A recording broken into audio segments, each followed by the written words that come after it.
রাধে রাধে। আজ আমরা শুনব শ্রীকৃষ্ণের এক অত্যন্ত রহস্যময় কাহিনী, যার নাম শ্রীকৃষ্ণ ও অন্ধকার খেয়ে ফেলা নদী।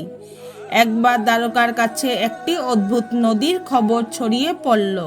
দিনের বেলা নদীটি একদম সাধারণ মনে হতো, কিন্তু রাত হলেই নদীর জল সম্পূর্ণ কালো হয়ে যেত। আর সেই নদীর কাছে যেই যেত, সে আর কখনো ফিরে আসতো না। মানুষ ভয় পেয়ে গেল। তারা ভাবল নিশ্চয়ই কোনো অশুভ শক্তি নদীটিকে গ্রাস করেছে। অবশেষে তারা সাহায্যের জন্য গেল শ্রীকৃষ্ণের কাছে।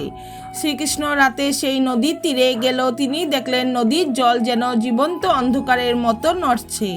হঠাৎ নদীর মাঝখান থেকে এক ভয়ঙ্কর ছায়া মূর্তি উঠে এলো।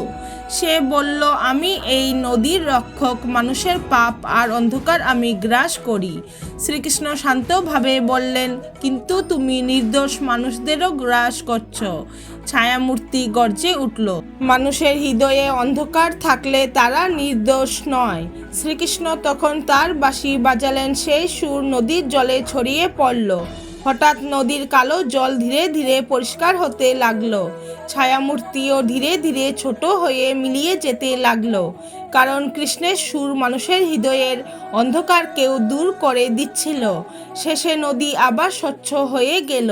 শ্রীকৃষ্ণ তখন বললেন, প্রকৃত অন্ধকার বাইরে নয়, মানুষের অন্তরের মধ্যেই জন্ম নেয়।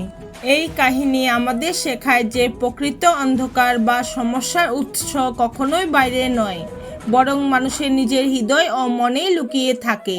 আমরা অনেক সময় পৃথিবীর নানা কষ্ট, অসুবিধা বা অদ্ভুত ঘটনা দেখে ভয় পাই বা হতাশ হই, কিন্তু প্রকৃত কারণ আমাদের নিজের ভেতরে। আমাদের ভয়, পাপ, হিংসা, লোভ এবং অজ্ঞতা।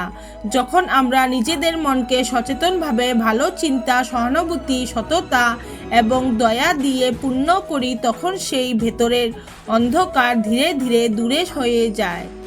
এটি আমাদের শেখায় যে জীবনের যে কোনো সমস্যা বা অসুবিধা মোকাবেলা করার প্রথম পদক্ষেপ হলো নিজের ভেতরের অন্ধকারকে চিহ্নিত করা এবং তা দূর করার চেষ্টা করা।